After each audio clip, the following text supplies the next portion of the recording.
flood warning. The National Weather Service in Pittsburgh has issued a flash flood warning for Ohio County in northern West Virginia until 3 a.m. At 12:07 a.m., emergency management reported extensive flash flooding across the warned area. Between 2 and 4 inches of rain have fallen. Flooding impacts will continue, but no additional rainfall is expected. Flash flood emergency for Wheeling, Philadelphia, Valley Grove, West Virginia. This is a particularly dangerous situation. Seek higher ground now. Hazard, life-threatening flash flooding. Thunderstorms producing flash flooding.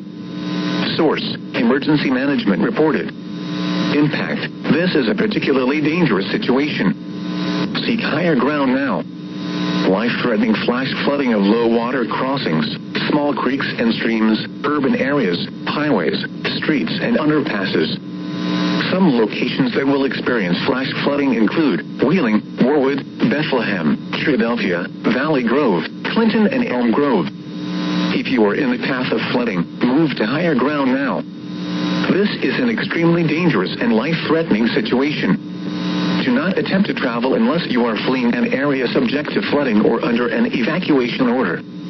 Turn around. Don't drown when encountering flooded roads. Most of flood deaths occur in vehicles. Be especially cautious at night when it is harder to recognize the dangers of flooding.